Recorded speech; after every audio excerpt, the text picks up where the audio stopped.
السلام علیکم ناظرین، میں ہوں عرفان ہاشمی اور آپ کو پروگرام دو ٹوک میں لندن سے خوش آمدید کہتا ہوں۔ اسلام آباد سے ہمارے ساتھ موجود ہیں ابراہیم راجہ صاحب۔ راجہ صاحب السلام علیکم۔ وعلیکم السلام۔ راجہ صاحب، پہلے تو تمام سننے والوں کو میں یہ بتا دوں کہ میری طبیعت پچھلے کچھ دنوں سے بہت زیادہ خراب ہے، اور آپ نے سب نے یہ نوٹ کیا ہوگا کہ میں بہت کم پارٹیسپیٹ کر رہا ہوں، لیکن پھر بھی اس کے باوجود ریگولر ہم پروگرام کرنے کی کوشش کر رہے ہیں۔ اگر کوئی غلطی ہو جائے تو اس کے لیے ہم معذرت چاہتے ہیں۔ اور اس کے ساتھ ہی راجہ صاحب، آج 3 خبروں پر ہم تفصیل سے بات کریں گے۔ پہلی خبر، عمران خان کی نااہلی سے جڑے ہوئے ایک عدالتی فیصلے کے متعلق کیا خبر سامنے آئی، اس کی تفصیل شامل کریں گے آج کی اس نشست کے اندر۔ اور پھر اڈیالہ جیل سے بھی خان صاحب کے حوالے سے خبر آئی، ایک اہم شخصیت پہنچی ہے، ملاقات ہوئی، کیا اہم پیغام دیا گیا۔ اور پھر تیسری خبر خان صاحب کی ضمانت کا معاملہ ہے، اور یہ ضمانت کا معاملہ کہاں تک پہنچا ہے۔ راجہ صاحب، عمران خان کا کیس جو ہے وہ بہت تیزی کے ساتھ آگے بڑھ رہا ہے، اور کوشش یہی ہے کہ عمران خان کو جلد سے جلد کسی نہ ایک کیس کے اندر سزا جو ہے وہ سنا دی جائے۔ اب یہ عمران خان کی نااہلیت کا یہ جو معاملہ ہے، اس کے متعلق فیصلہ تو محفوظ کیا گیا،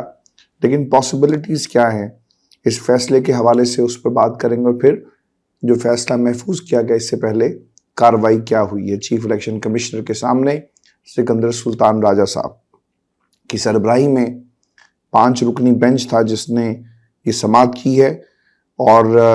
اس میں وکیل شعیب شاہین صاحب جو ہیں وہ الیکشن کمیشن کے سامنے پیش ہوئے۔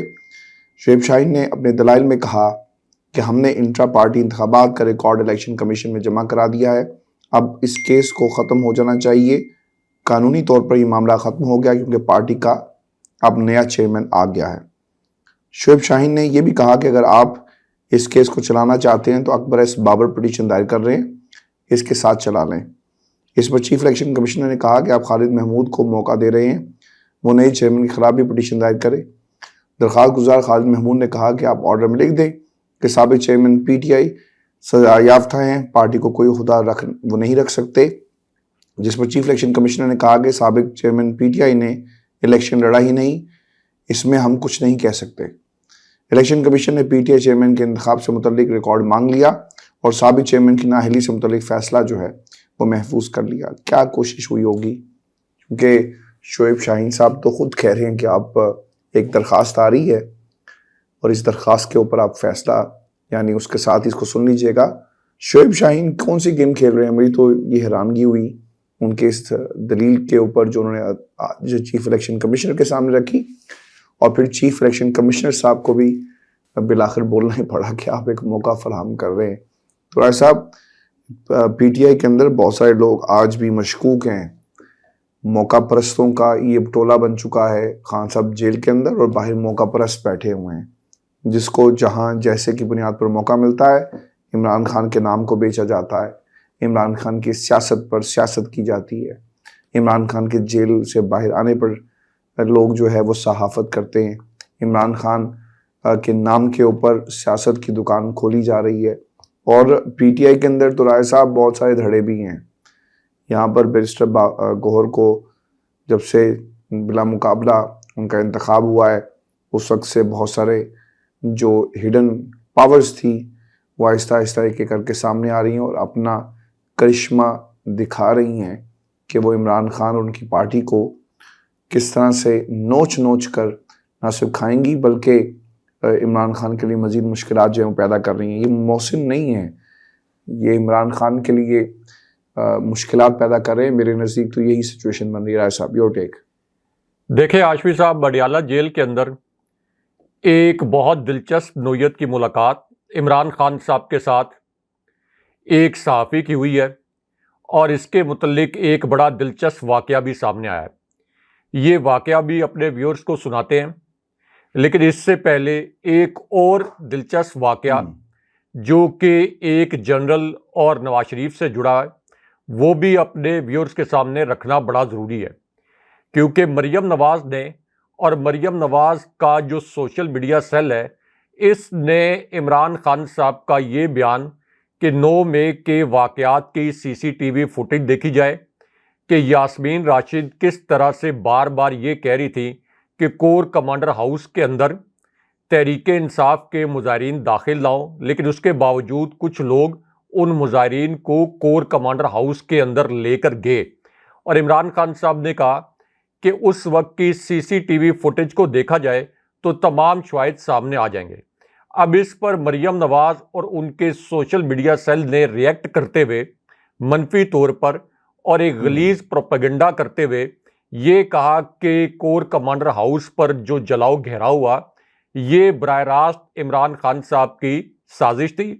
اور اس طرح کا تاثر دیا کہ عمران خان صاحب نے فوج مخالف اقدام اٹھایا۔ اب اس پر نواز شریف سے جڑا جو ایک دلچسپ واقعہ ہے وہ اپنے ویورز کے سامنے رکھنا بڑا ضروری ہے، کیونکہ ایک اعلیٰ ترین سطح کی بریفنگ ہوئی، فوجی بریفنگ، جس میں اعلیٰ ترین جنرل شریک تھے۔ 4 جنرل اس کے اندر موجود تھے، آرمی چیف موجود تھے، اور اسی بریفنگ کے اندر چند اینکرز بھی موجود تھے اور ایک خاتون اینکر بھی اس بریفنگ کے اندر موجود تھے۔ اب یہاں پر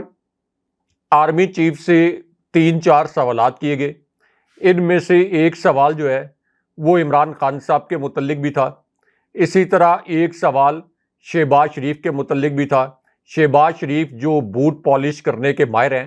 تو لائٹر نوٹ پہ ایک سوال یہ بھی ہوا کہ شہباز شریف جن کے متعلق یہ تاثر ہے کہ وہ گاڑیوں کی ڈگی میں چھپ کر جاتے ہیں اور جی ایچ کیو کے چکر لگاتے ہیں، تو ان کی اس اسٹیبلشمنٹ نواز پالیسی کے اوپر بھی سوال ہوا۔ اگلے الیکشن کی تاریخ کے متعلق بھی ایک سوال کیا گیا،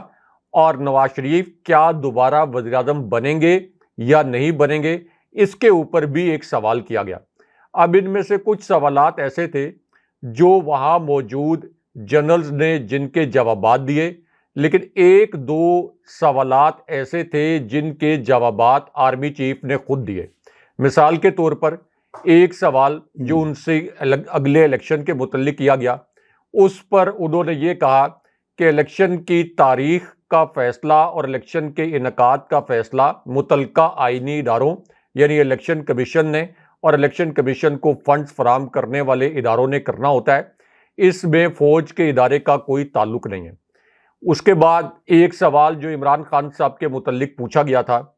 جس میں یہ پوچھا گیا کہ عمران خان صاحب اگر دوبارہ سے الیکشن جیت کر آتے ہیں تو کیا عمران خان دوبارہ پرائم منسٹر بنیں گے اور پاکستان کی اسٹیبلشمنٹ کے لیے کیا وہ قابل قبول ہوں گے؟ تو اس پر یہاں پر جو فوجی قیادت تھی انہوں نے یہ جواب دیا، اور آرمی چیف نے بھی یہ جواب دیا کہ جو بھی جماعت جیت کر حکومت میں آئے گی، فوج ایک ادارے کے طور پر ایک منتخب حکومت کے ساتھ کھڑی ہوگی، اس سے کوئی فرق نہیں پڑتا کہ کون سی جماعت جیت کر آتی ہے، فوج ایک ادارے کے طور پر کسی بھی منتخب حکومت کی سپورٹ کرے گی اپنی آئینی حدود کے اندر رہتے ہوئے۔ اس کے بعد ہاشمی صاحب جو نواز شریف کے متعلق سوال کیا گیا،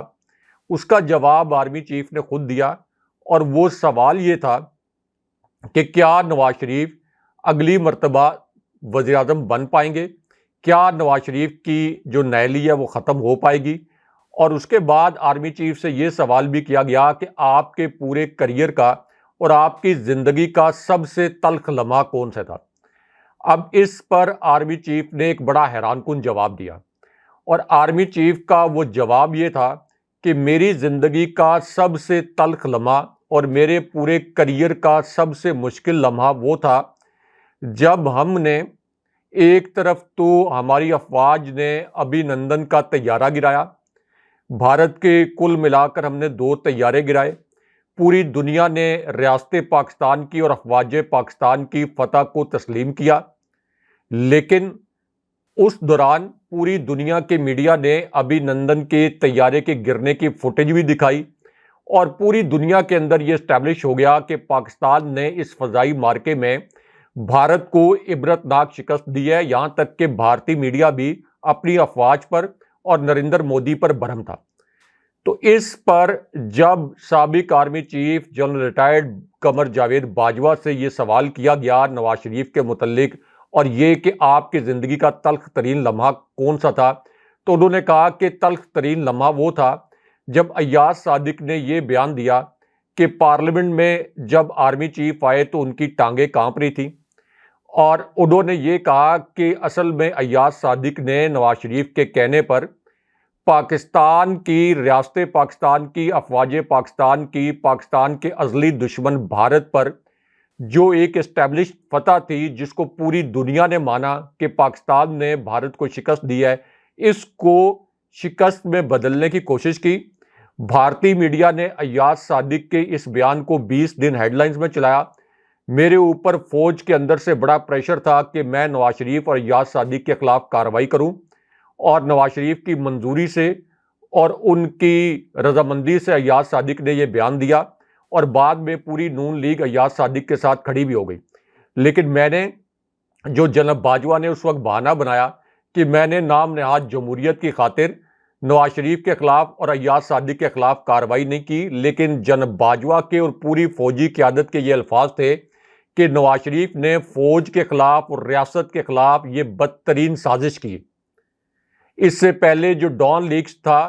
اس کو سابق army chief general Raheel Sharif, اس کے بعد جناب باجوہ، دونوں آرمی چیفز نے فوج کے خلاف بدترین سازش قرار دیا تھا، اور وہ ڈان لیکس بھی نواز شریف اس کے ماسٹر مائنڈ تھے، مریم نواز اس کی ماسٹر مائنڈ تھی۔ اور چودھری نثار علی خان صاحب سے بطور صحافی جب میں نے انٹرویو کیا اور کئی مرتبہ ملاقاتیں کی، تو انہوں نے بڑے واضح انداز میں مجھے یہ بتایا کہ ڈان لیکس ایک حقیقت تھی، پرویز رشید اس کے ایک مرکزی کردار تھے۔ اس کے علاوہ طارق فاطمی، جو اس سے پہلے امریکہ میں پاکستان کے سفیر رہے، وہ بھی ڈان لیکس کے مرکزی کردار تھے۔ اسی وجہ سے ان دونوں کو ان کے عہدوں سے ہٹایا گیا تھا۔ اور پرویز رشید کے متعلق تو چودھری نثار علی خان صاحب نے یہ الفاظ بھی بولے کہ ایک شخص نواز شریف کی گاڑی سے اترتا ہے، فوج کے لیے گالم گلوچ کرتا ہے، دوبارہ نواز شریف کی گاڑی میں بیٹھ جاتا ہے، اور یہی جو پرویز رشید ہیں، یہ مریم نواز کے سیاسی استاد بھی ہیں۔ انہیں اس سے پہلے 80 کی دہائی میں فوجی عدالت نے سزا بھی سنائی تھی، یہ انڈر گراؤنڈ ہو گئے تھے۔ اس سے پہلے یہ پی ایس ایف کے لیے سیاست کرتے تھے۔ جب بے نظیر بھٹو دوبارہ اقتدار میں آئیں تو انہوں نے پرویز رشید کو پیپلز پارٹی میں نہیں لیا تھا، یہ نون لیگ میں شامل ہوئے۔ نون لیگ نے ان کو فوج کے خلاف استعمال کیا، اور انہوں نے بھی فوج کے خلاف جو اپنا تعصب تھا اس پر مبنی نون لیگ کی اور نواز شریف کی پالیسیز بنوائی۔ تو ایک ایسی جماعت، مریم نواز کی جماعت، جس کی پوری ہسٹری بھری پڑی ہے، جس نے فوج کے خلاف اور ریاست پاکستان کے خلاف سازشیں کی، اب وہی مریم نواز عمران خان صاحب پر اس طرح کے بھونڈے الزامات لگا رہی ہیں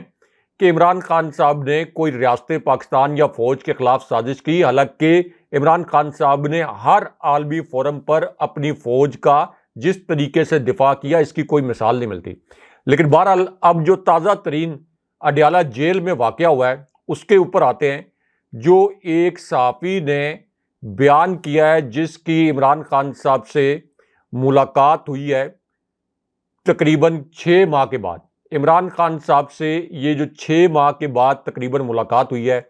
اس کا جو احوال بیان کیا ہے اور جس طریقے سے بیان کیا ہے، یہ بڑا ہی دلچسپ ہے، کیونکہ یہ جو صحافی ہیں انہوں نے اس کی کوئی ری انیکٹمنٹ بھی کر کے دکھائی ہے، یعنی پورا ایک سٹیج کر کے یہ بھی دکھایا ہے کہ عمران خان صاحب سے جب وہ ملے تو عمران خان صاحب کی حالت کیسی تھی اور عمران خان صاحب نے کیا پیغام دیا۔ اب پہلے تو یہ جو صحافی ہیں انہوں نے یہ کہا کہ میں حلف اٹھا کر کہتا ہوں، اور پھر کہا کہ میں قسم اٹھا کر کہتا ہوں کہ آج عمران خان صاحب کے متعلق جو شواہد میں یہاں پہ رکھنے والا ہوں کہ جیل میں جب میری ان سے ملاقات ہوئی تو میں نے ان کو کیسے پایا، میں حلف اٹھا کر کہتا ہوں کہ یہ تمام الفاظ درست ہیں، یہ جو صحافی ہیں انہوں نے کہا۔ اس کے بعد انہوں نے کہا کہ عمران خان صاحب جس طریقے سے بالکل شیروں کی طرح ان کی چال تھی جب وہ جیل کے اندر آئے، اور انہوں نے پوری ری انیکٹمنٹ بھی کر کے دکھائی، میں اس طرح سے ایکٹ کر کے نہیں دکھا سکتا، لیکن انہوں نے بتایا کہ عمران خان مکمل طور پر فٹ تھے، ان کے چہرے پر رونق تھی، شیروں کی چال چل کر وہ وہاں پر آئے، اور انہوں نے یہ الفاظ بھی استعمال کیے، یہ جو صحافی ہیں، کہ عمران خان صاحب کے میں بیٹوں کی عمر کا ہوں، لیکن عمران خان صاحب مجھ سے بھی زیادہ فٹ، توانا، انرجیٹک نظر آ رہے تھے،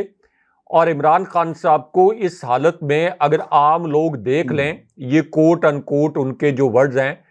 تو پھر پاکستان کے اندر ایک نہ رکنے والا سیلاب آ جائے گا،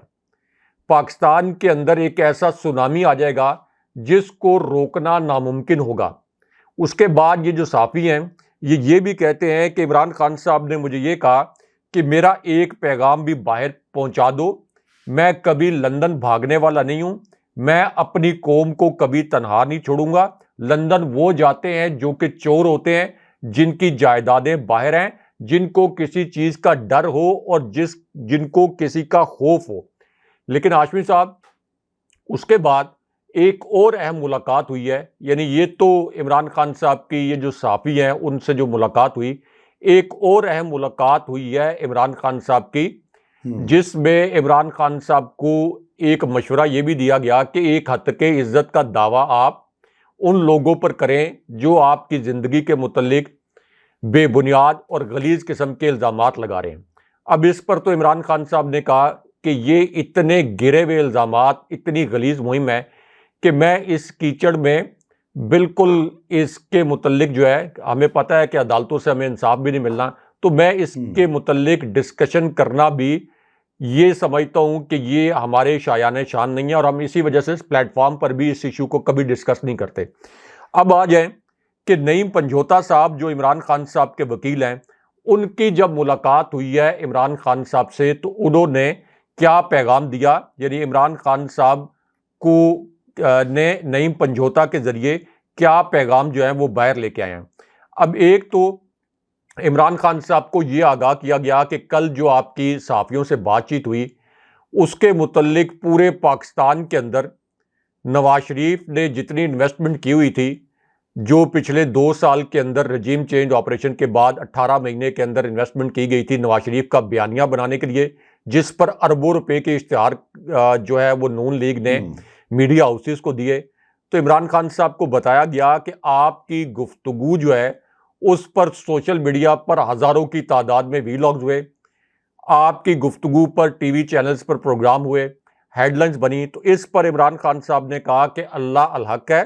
سچ کا خدا ہے، اور سچ کی مدد اللہ ایسے ہی کرتا ہے، انہوں نے ہمیں تو بند کر دیا لیکن یہ ہمارے بیانیے کو کسی صورت بند نہیں کر سکتے۔ اس کے بعد عمران خان صاحب نے یہ پیغام بھی دیا کہ جہاں قانون کی حکمرانی ہو وہاں قبضہ مافیا قبضہ نہیں کرتا، اور جب تک ہمارے ملک پر قانون کی حکمرانی نہیں ہوگی قبضہ مافیا ہر چیز پر قابض رہے گا۔ اب یہاں پر ایک اور ہاشمی صاحب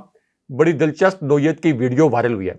2 ویڈیوز وائرل ہوئی ہیں، ایک ذرا تکلیف دہ قسم کی ہے لیکن ایک بڑی دلچسپ ویڈیو وائرل ہوئی ہے۔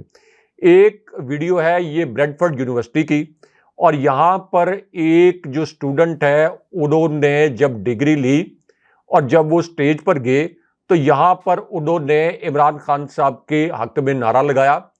عمران خان صاحب زندہ باد کا نعرہ لگایا، اور نیچے جو پاکستانی اسٹوڈنٹس بیٹھے ہوئے تھے انہوں نے بھی عمران خان صاحب کے حق میں نعرے لگائے۔ یعنی عمران خان صاحب کی پاپولیرٹی کا آپ اندازہ لگا لیں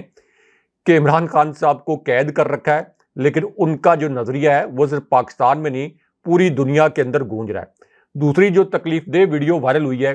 یہ لاہور سے آئی ہے ہاشمی صاحب، کیونکہ ایک طرف تو چیف جسٹس فائز عیسیٰ صاحب یہ فرماتے ہیں کہ میں اپنی آئینی ذمہ داریوں سے آگاہ ہوں چیف جسٹس کے طور پر، اور مجھے پتہ ہے کہ ایک چیف جسٹس کے طور پر میری آئینی ذمہ داریاں کیا ہیں۔ یعنی جب عمران خان صاحب اور پی ٹی آئی نے چیف جسٹس صاحب کو خط لکھا، اب ایک طرف وہ یہ کہتے ہیں کہ میں اپنی آئینی ذمہ داریوں سے آگاہ ہوں، اور دوسری جانب اب ایک طرف لاہور میں جو عدالتی حکم پر پی ٹی آئی کے دفاتر کھولے گئے تھے وہاں پر کریک ڈاؤن کیا گیا بدترین قسم کا، ان دفاتر کو سیل کر دیا گیا۔ ان دفاتر کو سیل کرنے کے بعد وہاں سے جو کارکن ہیں ان کو گرفتار کیا گیا ہے۔ آج میں ایک لسٹ پڑھ رہا تھا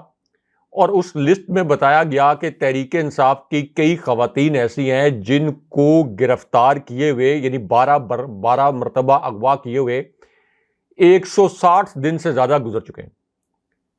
160 دن سے زائد گزر چکے ہیں۔ تو چیف جسٹس صاحب جو کہتے ہیں کہ مجھے اپنی آئینی ذمہ داریوں کا احساس ہے، کیا ان کو یہ نظر نہیں آ رہا کہ تحریک انصاف کی خواتین کو کس طریقے سے بار بار اغوا کر لیا جاتا ہے؟ کیا وہ اس معاملے پر نوٹس نہیں لے سکتے کہ میری جو عدالتیں ہیں وہ ان خواتین کو رہا کر رہی ہیں۔ اس کے علاوہ ظاہر ہے کہ پی ٹی آئی کے کئی رہنما ہیں جن کو بار بار گرفتار کر کے پھر ٹی وی انٹرویوز پر مجبور کیا جاتا ہے، یہاں تک کہ ایک پی ٹی آئی کے سابق ایم این اے کے گھر چھاپا پڑا ہے تو وہ خود ظاہر ہے کہ اپنی جان بچانے کے لیے گھر پر موجود نہیں تھے، تو ان کے 9 سالہ بچے کو پولیس اغوا کر کے لے گئی۔ تو چیف جسٹس صاحب کی وہ آئینی ذمہ داریاں کہاں ہیں؟ پھر میں جب یہ کہتا ہوں کہ یہ ایک فیلڈ سٹیٹ ہے، یہ ایک ناکام ریاست ہے، تو ویورز جو ہیں وہ بڑے منہ بناتے ہیں اور بڑے ناراض ہوتے ہیں اور کامنٹس بھی اس طرح کے کرتے ہیں۔ اور ناکام ریاست کی کیا نشانیاں ہوتی ہیں کہ جہاں پر آپ کے چیف جسٹس بھی بے بس ہوں، جہاں آپ کی عدالتیں بے بس ہوں، جہاں آپ کے جج صاحبان فیصلے دے رہے ہوں اور ان پر عمل درآمد نہ ہو، اور وہ یہ کہہ رہے ہوں کہ آنسوؤں سے رو بھی رہے ہوں اور یہ کہہ رہے ہوں کہ آپ پریس کانفرنس کریں گے تو تبھی آپ کی جان چھوٹے گی۔ اب آ جائیں ایک بڑی بریکنگ نیوز کی طرف کہ عمران خان صاحب کی نااہلی کے حوالے سے جو ایک فیصلہ ہے اس کے اندر کیا ٹوسٹ ہے، کیونکہ عمران خان صاحب نے اپنے حکم کے تحت ایک جو انٹرا پارٹی الیکشن کروایا، 350 پاکستان کے اندر پارٹیز کا انٹرا پارٹی الیکشن ہوا ہے۔ ان 350 میں سے صرف ایک تحریک انصاف کے انٹرا پارٹی الیکشن کو کالعدم قرار دیا گیا۔ مریم نواز کی بی ٹیم بن کر الیکشن کمیشن نے صرف تحریک انصاف کے انٹرا پارٹی الیکشن کو کالعدم قرار دیا۔ سازش یہ تھی کہ کسی بھی صورت بلے کا انتخابی نشان جو ہے یہ عمران خان صاحب کی پارٹی کو نہ ملے۔ عمران خان صاحب نے نیا چیئرمین مقرر کیا، انٹرا پارٹی الیکشن ہوئے، آئین کے تحت تمام جو اقدامات کرنے چاہیے تھے پی ٹی آئی کو وہ کر لیے گئے۔ لیکن اب الیکشن کمیشن میں عمران خان صاحب کی نااہلی کے حوالے سے ایک بڑی عجیب و غریب قسم کی خبر آئی ہے، کیونکہ الیکشن کمیشن کا یہ جو 5 رکنی، آپ یہ کہہ لیں کہ ایک طرح سے آپ کہہ لیں کہ 5 رکنی جو پینل ہے یا 5 جو ان کے ارکان ہیں، 5 رکنی بینچ کہہ لیں، انہوں نے عمران خان صاحب کو عہدے سے ہٹانے کے لیے جو ایک کیس تھا اس کی سماعت کی، اور پھر عمران خان صاحب کے وکیل جو ہیں شعیب شاہین وہ پیش ہوئے ہیں عدالت میں۔ اب انہوں نے کہا کہ عمران خان صاحب نے تو انٹرا پارٹی الیکشن لڑائی نہیں۔ جب انہوں نے لڑائی نہیں انٹرا پارٹی الیکشن، اور باقی جو ہم نے انٹرا پارٹی الیکشن کروایا اس کا سارا ریکارڈ الیکشن کمیشن میں جمع کروا دیا ہے، تو پھر عمران خان صاحب کو پارٹی عہدے سے ہٹانے کا سوال ہی پیدا نہیں ہوتا، جب وہ پارٹی کے عہدے پر اس وقت موجود ہی نہیں ہے، پارٹی کا نیا چیئرمین آ گیا ہے۔ تو اس کے باوجود یہاں پہ ایک درخواست گزار ہیں خالد محمود صاحب، انہوں نے الیکشن کمیشن کو یہ کہا کہ آپ آرڈر کے اندر یہ لکھ دیں کہ عمران خان صاحب سزا یافتہ ہیں اور وہ پارٹی کا کوئی عہدہ نہیں رکھ سکتے۔ حالانکہ عمران خان صاحب سزا یافتہ نہیں ہیں۔ عمران خان صاحب کو توشہ خانہ کیس میں جو سزا ہوئی تھی وہ معطل ہو چکی ہے، عمران خان صاحب کی ضمانت ہو چکی ہے، عمران خان صاحب کو سائفر کیس میں ابھی تک سزا نہیں ہوئی، اگرچہ عمران خان صاحب کا جلد بازی میں دوبارہ 300 کی سپیڈ پر ٹرائل، اس کے لیے یہ کہا گیا کہ ہر صورت میں 12 دسمبر کو فرد جرم عائد کی جائے گی، یعنی شاہد ہو نہ ہو، گواہ ہو نہ ہو، فرد جرم عائد کی جائے گی، لیکن اس کے باوجود عمران خان صاحب اب تک سزا یافتہ نہیں ہیں۔ تو جب عمران خان صاحب سزا یافتہ بھی نہیں ہیں تو یہ تو ویسے ہی عمران خان صاحب کی نااہلی دیگر عدالتوں سے ختم ہونی چاہیے تھی، لیکن یہاں پر ایک اور مرتبہ یہ سوال اٹھا دیا گیا کہ عمران خان صاحب کو لکھا جائے کہ وہ سزا یافتہ ہیں۔ اب یہاں پر ایک جو کریکٹر ہیں